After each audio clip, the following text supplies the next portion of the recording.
청취자님, 우리가 보통 아주 똑똑한 비서나 유능한 동료를 곁에 둔다고 한번 상상을 해보면요. 당연히 그 사람이 내 과거의 업무 맥락을 완벽하게 기억해 주기를 기대하게 되잖아요. 네, 아무래도 그렇죠. 일일이 다시 설명하기 귀찮으니까요. 맞아요. 내가 지난달에 진행했던 프로젝트의 아주 세밀한 사항이나 어제 무심코 지나가듯 던진 아이디어까지 싹 다 기억해서 알아서 척척 맞춰주는 그런 무슨 말이죠. 그래서 지금 전 세계의 수많은 기술 기업들이 AI의 컨텍스트 윈도우, 그러니까 한 번에 기억할 수 있는 정보량을 기하급수적으로 늘리려고 막 혈안이 들어 있거든요. 지극히 자연스러운 기대 심리입니다. 기술 기업들도 그 기대에 부응하기 위해서 한 번에 책 수십 건 분량의 데이터를 기억하는 모델들을 앞다투어 출시하고 있죠. 모든 맥락을 쥐고 있는 AI가 가장 똑똑한 AI라는 전제가 깔려 있는 겁니다. 그런데 오늘 청취자님과 함께 파헤쳐볼 이번 심층 분석의 주제는 바로 그 굳건한 믿음을 완전히 뒤집는 내용입니다. 만약 그 완벽해 보이는 기억력 때문에 청취자님의 AI가 오히려 치명적인 맹점을 가지게 된다면 어떨까요? 오히려 기억력이 독이 된다. 네, 심지어 너무 많은 걸 기억하는 바람에 청취자님이 작성한 코드나 중요한 문서의 오류를 전혀 잡아내지 못하고 그저 막 비위를 맞추려고 거짓말까지 꾸며내고 있다면요. 오늘 다룰 내용은 최근 AI 분야의 최고 권위자 중 한 명인 안드레 카파시가 올린 경고성 트윗 하나가 발단이 됐는데요. 네, 아주 화제가 됐던 트윗이죠. 맞습니다. 오늘 저희는 이 현상을 뒷받침하는 취희 연구팀의 2025년 논문, 그리고 이 구조적 문제를 단 한 줄의 명령어로 완벽하게 해결해 줄 기터브의 숨겨진 오픈소스 도구까지 전부 모아서 분석해 드리겠습니다. 당장 오늘부터 청취자님들의 AI 사용법이 완전히 달라지실 겁니다. 안드레 카파시가 2026년 3월 26일, 그러니까 바로 오늘 자신의 X 계정에 올린 글이 단숨에 170만 뷰를 기록하면서 엄청난 파장을 일으켰거든요. 170만 뷰요?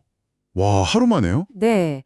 핵심은 AI 모델들의 개인화, 즉 끝없이 누적되는 그 메모리 기능이 오히려 AI를 멍청하고 귀괴하게 만들고 있다는 비판이었습니다. 저도 그 트윗을 보고 진짜 무릎을 탁 쳤습니다. 청취자님도 AI 쓰시면서 왠지 모르게 좀 찝찝했던 경험이 분명 있으실 거예요. 뭔가 핀트가 안 맞는 느낌이 들 때가 있죠. 네. 그러니까 2달 전에 정말 호기심에 딱 한 번 물어본 주제인데 AI가 그걸 제 깊은 관심사로 단단히 착각을 하고 오늘 전혀 다른 업무 질문을 할 때도 굳이 막 그 과거의 얘기를 끌어와서 대답에 섞는 거죠. 카파 씨는 이 현상을 두고 AI가 사용자에게 잘 보이려고 너무 열심히 노력하는 상태라고 묘사했습니다. 영어로는 trying too hard라고 표현했죠. 맞아요. 뭔가 보이지 않는 끈에 조종당하는 듯한 아주 소름 끼치는 느낌을 준다고요. 유명 AI 유튜버인 매튜 버만도 이 논란에 아주 날카로운 통찰을 보탰습니다. 무엇을 기억할지 아는 것만큼이나 무엇을 버릴지 아는 것도 지능이다. 이렇게요. 이 현상의 근저를 들여다보면요. 이게 특정 서비스 모델, 예를 들어서 챗GPT나 클로드 같은 개별 기업 제품의 단순한 버그가 아님을 알 수 있습니다. 단순 버그가 아니에요? 네, 이건 현재 우리가 사용하는 모든 대형 언어 모델이 공유하고 있는 아주 근본적인 구조적 문제입니다. 원인은 바로 컨텍스트 바이어스, 즉 맥락 편향이라는 기술적 태생이 있거든요. 구조적 문제라는 건 그냥 업데이트 한 번으로 쉽게 고쳐지는 게 아니잖아요. 그 맥락 편향이라는 게 정확히 시스템 내부에서 어떻게 작동하길래 AI가 과거 기억에 그토록 집착하게 만드는 건가요? LLM의 두뇌 역할을 하는 트랜스포머 아키텍처의 핵심 원리 때문인데요. 이 모델들은 어텐션 메커니즘이라는 걸 사용합니다. 컨텍스트 윈도우, 그러니까 대화창 안에 들어온 모든 단어와 문장에 수학적인 가중치를 부여하도록 설계되어 있어요. 가중치를요? 네, 훈련을 받을 때부터 사용자가 화면에 남겨둔 정보는 무조건 다 중요한 정보니까 네가 답변을 생성할 때 어떻게든 그 정보들을 조합해서 써먹어라. 이렇게 아주 강력하게 학습이 된 것이죠. 아하, AI 입장에서는 대화창에 남아있는 과거의 내역이나 방금 자기가 썼던 글들이 일종의 절대적인 지시사항처럼 작용을 하는 거군요. 정확합니다. 그러니까 AI가 바보라서 엉뚱한 맥락을 끌어온 게 아니라 설계 자체가 주어진 정보를 하나도 빠짐없이 활용하도록 너무 과도하게, 말 그대로 과적합이 되어 있다는 뜻이네요. 네, 그 구조적 특성이 실무 환경에서는 매우 치명적인 맹점으로 돌변하게 됩니다. 문서 작성이나 코딩을 할 때를 한번 상상해 보시죠. AI에게 초안을 쓰게 한 다음 보통 우리는 창을 새로 열지 않거든요. 맞아요. 그냥 바로 밑에다가 치죠. 네, 바로 그 같은 대화창 아래에다가 방금 네가 쓴 거 오류 없는지 꼼꼼히 다시 한번 리뷰해 줄래? 이렇게 지시를 내립니다. 저도 매일 그렇게 씁니다. 당연히 같은 창에 있어야 방금까지 작업하던 흐름을 AI가 제일 잘할 테니까 오류도 귀신같이 찾아낼 거라고 믿는 거잖아요. 그런데 바로 거기서 맥락 편향이 함정을 파는 겁니다. 전에 학생 본인에게 빨간 펜을 딱 쥐어주고 스스로 객관적인 채점을 해보라고 시키는 것과 완전히 똑같은 상황이거든요. 그 심리적 맹점이 AI에게도 기계적으로 똑같이 적용되는 것이죠. 사람이 자기가 쓴 글의 오타를 못 찾는 이유가 눈으로 실제로 쓰인 글자를 읽는 게 아니라 뇌에서 내가 쓰려고 의도했던 내용을 자동 완성해서 읽기 때문이잖아요. 아, 그렇죠. 뇌가 알아서 보정을 해버리니까요. AI 역시 마찬가지입니다. 같은 대화창 안에서는 자신이 방금 생성한 토큰, 즉 텍스트의 논리적 흐름에 수학적으로 꽉 묶여버립니다. 이걸 이른바 앵커링 효과라고 부르죠. 앵커링, 닻을 내린 것처럼 딱 고정돼 버린다는 거네요. 그래서 명백한 논리적 비역이나 치명적인 버그가 있어도 스스로는 절대 못 찾는 거군요. 네, 추이 연구팀의 2025년 논문을 보면 이 맹점의 심각성이 아주 적나라하게 수치로 드러납니다. AI에게 코드를 짜게 한 뒤 동일한 대화창 안에서 스스로 리뷰를 시켰더니 실제 존재하는 오류의 무려 64.5%를 그냥 지나쳐버렸습니다. 와, 64.5%요? 절반을 훨씬 넘게 놓쳤다고요? 네, 자기가 만든 산출물을 스스로 검토하게 하면 아주 훌륭하게 작성되었습니다. 아무 문제 없습니다. 이렇게 무조건 아첨하는 이른바 아첨 편향이 발동하는 겁니다. 64.5%를 놓친다는 건 사실상 검토자로서의 가치가 0이라는 뜻 아닙니까? 청취자님, 이건 정말 소름 돋는 데이터입니다. 우리는 그동안 AI가 검토해주고 완벽합니다 이러면 안심하고 그 코드를 서버에 올리거나 그 문서를 상사한테 막 제출을 해왔잖아요. 사실상 검증이 안 된 상태였던 거죠. 근데 이게 다 헛수고였다면 도대체 어떻게 해결해야 합니까? 아니 굳이 복잡하게 갈 것 없이 그냥 프롬프트 엔지니어링으로 기선을 확 제압하면 안 되나요? 프롬프트로 제압한다고요? 네, 그러니까 너 지금부터 절대 아첨하지 마. 매우 비판적이고 냉정한 시니어 개발자의 시각으로 정신 똑바로 차리고 꼼꼼히 다시 찾아. 이렇게 아주 강력한 명령어를 주면 알아서 태도를 고치지 않을까요? 많은 사용자들이 그렇게 강력한 시스템 프롬프트가 모든 걸 해결할 수 있다고 믿습니다만 같은 세션 안에서 프롬프트로 태도를 바꾸려는 시도는 결코 답이 될 수 없습니다. 연구팀이 실제로 그 가설도 테스트를 했거든요. 오, 테스트 결과가 어땠나요? 동일한 대화창에서 리뷰를 2번 반복하게 하는 SR2, 즉 Self Refine 2 Times 실험을 진행했는데요. 결과는 첫 번째 리뷰와 통계적으로 아무런 차이가 없었습니다. 아니 아무리 채집질을 하고 압박을 해도 성능 개선이 아예 없었다고요? 네, 개선 여부를 나타내는 통계적 지표인 유의 확률, p-value가 0.12로 나왔거든요. 쉽게 설명하자면 이 p-value가 0.05보다 작아야 우연이 아니라 진짜로 성능이 좋아졌구나 이렇게 인정할 수 있는데 0.11이라는 건 AI가 오류를 조금 더 찾은 것처럼 보이더라도 그건 그냥 무작위적인 우연일 확률이 너무 높다는 뜻입니다. 그러니까 과학적으로 봤을 때 그냥 아무 의미 없는 헛수고였다는 결론이 나온 거네요? 맞습니다. 더 심각한 부작용은 그 다음부터 일어납니다. 더 심각한 부작용이요? 네, 계속해서 꼼꼼히 찾아봐, 확실해 이렇게 압박하면서 반복 리뷰를 시키면 아까 카파 씨가 지적했던 너무 열심히 노력하는 현상이 여기서 폭발합니다. trying too hard. 네, AI는 사용자가 자신에게서 오류를 찾아내길 간절히 원한다는 그 새로운 맥락에 완전히 압도당해버립니다. 그래서 어떻게든 오류를 찾아내는 신용을 하려고 멀쩡한 코드에서 있지도 않은 오류를 막 창조해내기 시작해요. 세상에. 그 결과 거짓 양성, 즉 가짜 오류를 뱉어내는 비율이 무려 62%나 폭증해버렸습니다. 아니, 오류 좀 잡아달라고 계속 추궁을 했더니 멀쩡하게 돌아가는 코드를 뜯어 고치다가 아예 시스템을 망쳐버리는 가짜 오류를 62%나 쏟아낸다는 거잖아요.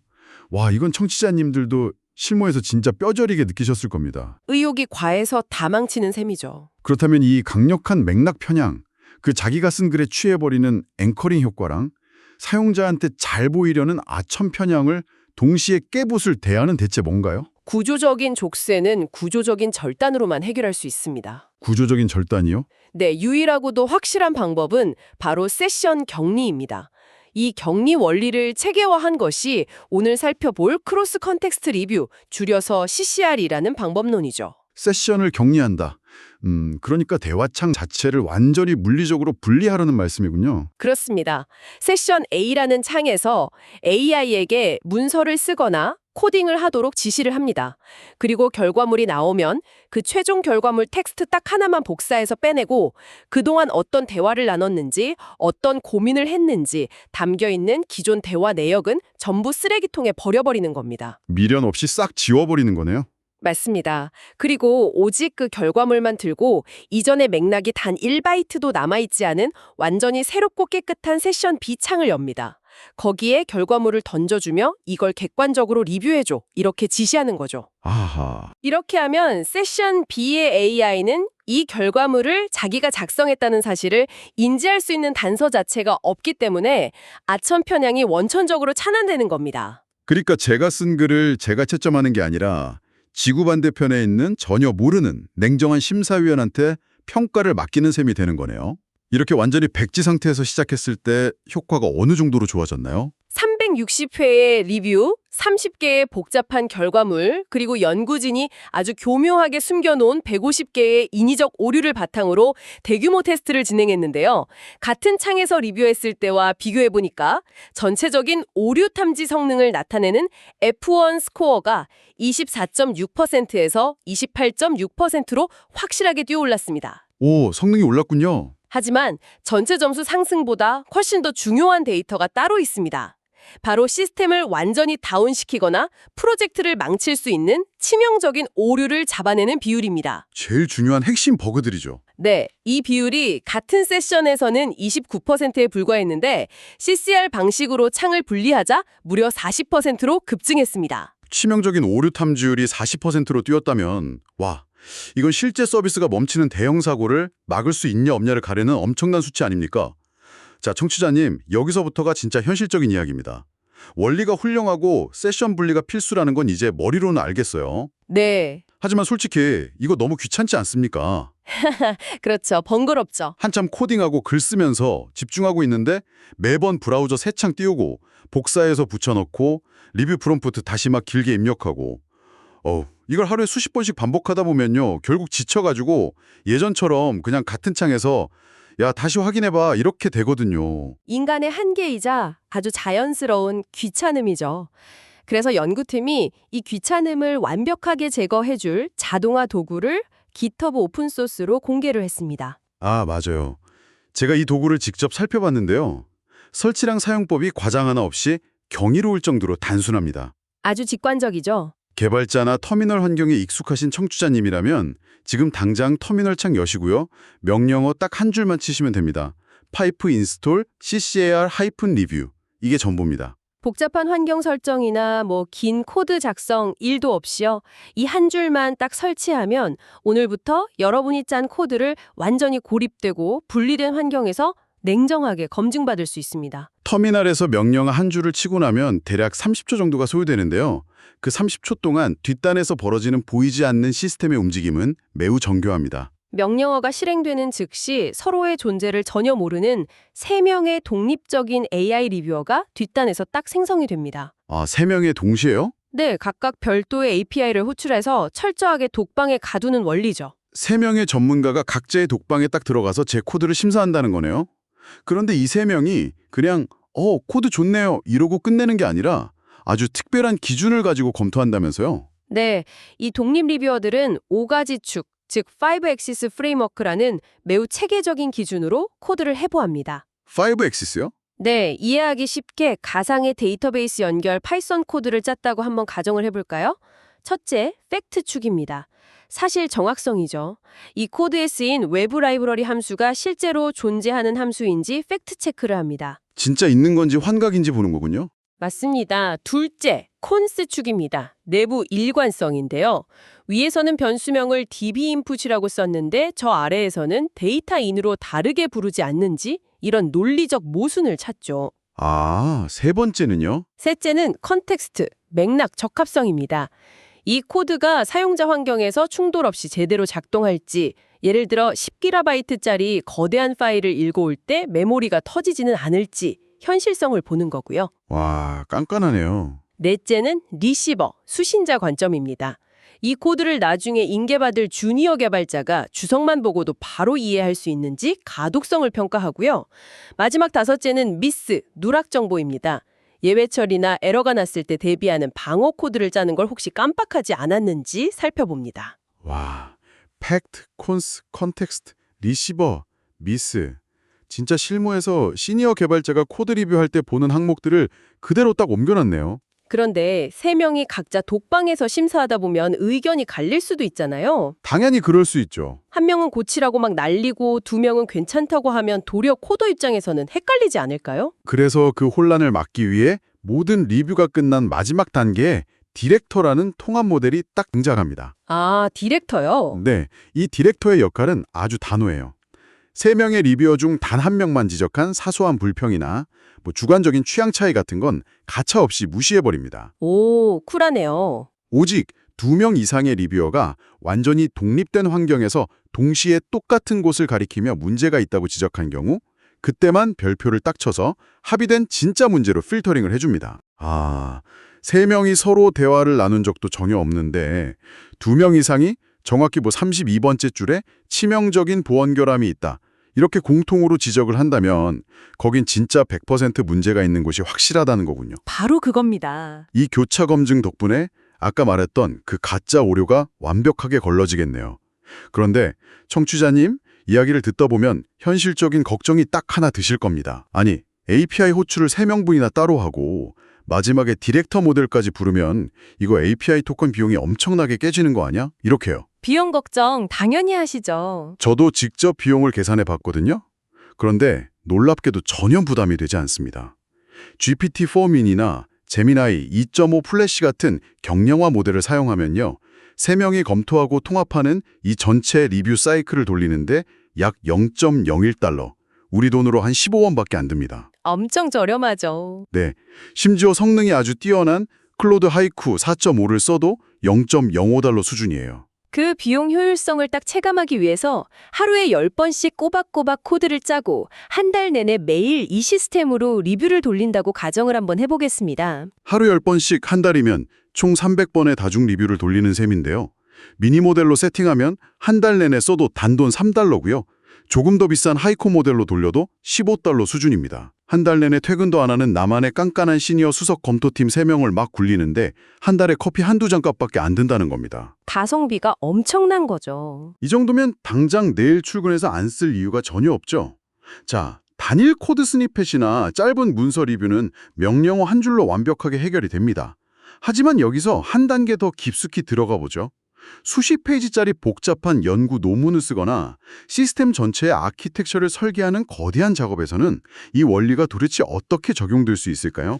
아주 짜릿하고 흥미로운 실전 사례가 딱 있습니다. 방금까지 우리가 이야기한 이 세션 분리와 교차 검증, 즉 CCR 연구 논문 자체가 어떻게 검증되었는지 아십니까? 설마? 네, 흥미롭게도 연구진은 자신들의 CCR 논문을 검증하기 위해서 이 CCR 방법론을 확장한 다중 터미널 시스템을 직접 구축해 스스로를 검증했습니다. 와, 자기 논문의 논리적 오류를 찾기 위해서 자기가 만든 검증 시스템에 그걸 밀어 넣었다고요? 네, 맞습니다. 이거 개발자들의 궁극적인 로망 같은 비하인드 스토리네요. 그 거대한 작업은 구체적으로 어떻게 세팅이 되었나요? 이 시스템을 설계한 태은이라는 핵심 연구자가 거대한 작업을 위해서 역할을 완전히 분리한 여러 개의 독립 터미널을 세팅했습니다. 터미널 1, 즉 T1은 생산자입니다. 글을 쓰는 애군요. 네, 초기 실험을 실행하고 논문의 뼈대와 초안을 텍스트로 쭉 뽑아내는 역할을 맡았죠. 그리고 T2는 검증자로서 T1이 수행한 실험 데이터가 맞는지 완전히 독립적으로 처음부터 다시 계산을 해봅니다. 오, 팩트 더블 체크. 그리고 T4가 매우 결정적인 역할을 하는데요. T4는 T1이 이 논문을 쓰면서 어떤 고생을 했고 어떤 의도를 가졌는지 전혀 모른 채 오직 완성된 최종 논문 텍스트만 딱 건네봤습니다. 이른바 철저히 고립된 새로운 시각, 프레시 아이즈로 치명적인 논리적 구멍을 찾는 리뷰하죠. 제일 무서운 시어머니 역할이네요. 마지막으로 T5는 논문에 적힌 수많은 참고 문헌들을 웹서치 기능을 통해 팩트 체크하는 전수 검증 역할을 맡았습니다. 완전히 분업화된 전문 조직이네요. 그런데 청취자님, 여기서 제일 놀라운 포인트는 이 터미널들이 단순히 창을 여러 개 띄워놓은 게 아니라는 겁니다. 이 터미널들은 API를 통해서 사람의 개입 없이 자기들끼리 자율적으로 소통하면서 검증 사이클을 막 돌렸습니다. 네, 알아서 대화하는 거죠. 시스템을 만든 태연 씨조차 중간에 야, 이거 확인해봐! 이렇게 개입할 필요가 전혀 없었다는 거죠. 이 자율 검증의 결과가 어땠나요? 기대 이상의 놀라운 결과였습니다. T1이 초안 작성을 딱 마치고 이 논문은 완벽합니다. 이렇게 선언을 했습니다. 늘 그렇듯 아참 편향이네요. 그런데 완전히 독립된 환경에 갇혀있던 T4가 그 텍스트를 건네받아 분석하자마자 T1이 보지 못했던 치명적인 논리적 허점 3건을 즉시 잡아내서 반박했습니다. 와, 게다가 팩트체크를 담당한 T5는 AI가 초안을 쓰면서 아주 뻔뻔하고 그럴싸하게 지어낸 가짜 저자명 5건을 족집게처럼 찾아내서 삭제시켰습니다. 세상에. 논문 참고문헌에 가짜 저자명을 5건이나 지어냈다고요? 전형적인 환각 현상이죠. 만약 사람 개입 없이 T1이 켜져 있는 똑같은 세션 안에서 야, 초안 다 썼으니 네가 다시 읽고 오류 좀 찾아봐 이렇게 지시했다면 어떻게 됐을까요? 절대 못 잡았겠죠. 아유, 절대 불가능했습니다. 100% 완벽한 논문입니다. 이러면서 그대로 학술지에 제출하려고 했을 겁니다. 와, 끔찍하네요. 이 다중터미널의 실전 성공 사례를 좀 더 큰 기술적 맥락과 연결해 보면요. 미래 AI 에이전트 설계에 아주 중요한 철학에 도달하게 됩니다. 바로 HCCA 풀어서 계층적 교차 검증이라는 개념입니다. 계층적 교차 검증이요? 네. 청취자님들도 크루 AI 같은 다중 에이전트 시스템 이야기 많이 들어보셨을 텐데요. 기존 업계의 상식은 여러 AI 요원들이 협업할 때 서로의 정보를 100% 투명하게 공유하는 것을 목표로 합니다. 일을 잘하려면 모든 맥락을 알아야 한다고 굳게 믿고 시스템 프롬프트에 서로 아는 걸 전부 공유해 이렇게 짜놓는 거죠. 맞아요. 저도 여러 AI를 엮어서 쓸 때는 서로 히스토리를 다 던져주거든요. 그래야 선발이 딱딱 맞고 효율적일 거라고 생각했으니까요. 그런데 이 HCCA 철학은 그 반대라는 건가요? 완전히 정반대입니다. HCCA의 핵심은 각 AI 에이전트에게 의도적으로 정보를 제한하고 단절시키는 것입니다. 정보를 오히려 숨긴다고요? 네, 원리는 아주 명확해요. AIA가 이것이 정답이야 라는 자신의 편향된 논리를 AI B에게 공유하는 순간 B의 신경망은 즉각적으로 A의 텍스트에 앵커링이 되어버립니다. 백지 상태에서 시작할 수 있는 비판적 사고 능력을 수학적으로 아예 상실해버리는 거죠. 즉, 정보를 과도하게 공유하면 편향과 착각이 팀 전체로 전염병처럼 쫙 번지게 됩니다. 아, 그러니까 내가 제한된 정보를 줄수록 오히려 AI가 타성해졌지 않고 진짜 날카로운 본연의 지능을 발휘한다는 뜻이네요. 이 철학을 증명한 다른 테스트 결과도 없이 있나요? 네, 프로그래밍 능력을 평가하는 아주 유명한 SWAB 벤치라는 벤치마크 테스트에서 흥미로운 실험을 진행했는데요. 여기서 오염 탐지 실험을 했습니다. 오염 탐지요? 오염이란 AI가 인터넷에서 시험 문제와 정답을 미리 합습하고 와서 마치 처음 보는 척 정답을 맞히는 일종의 부정행위를 뜻합니다. 여기서 오염도를 측정하는 지표로 유점수라는 걸 사용하는데요. 점수 U가 0에 가까우면 이미 정답을 보고 와서 완전히 오염된 상태이고 6 이상이면 정답을 본 적 없는 깨끗한 비오염 상태를 뜻하죠. 인간도 잡아내기 힘든 그 미묘한 커닝 현상을 HCCA 시스템이 잡아낼 수 있었나요? 네, 에이전트 간의 정보를 철저히 차단하고 각자 독립적으로 문제를 풀게 한 뒤에 교차 검증을 시켰더니 오염된 문제와 비오염 문제를 완벽하고 깔끔하게 갈라냈습니다. 편향이 전염되지 않으니까 순수하게 실력을 검증해낸 것이죠. 와, 심지어 여기서 멈추지 않고요. 시스템이 사람이 직접 검토해서 만들었던 기존 정답지, 즉 라벨링의 33%가 아예 틀렸다는 사실까지 명백하게 입증해냈습니다. 아니 33%요? 사람이 만든 정답지가 3분의 1이나 틀렸다고요? 네, 사람이 놓친 정답지의 오류조차 AI가 완벽히 분리된 고립 맥락 속에서 다 찾아낸 겁니다. 와, 100% 정보 투명성이 능사가 아니라 철저히 고립시키고 정보를 딱 차단함으로써 도리어 진실을 밝혀내고 인간의 검증 수준마저 뛰어넘었다는 거네요. 이거 진짜 들을수록 뒷목이 서늘해지는 통찰입니다.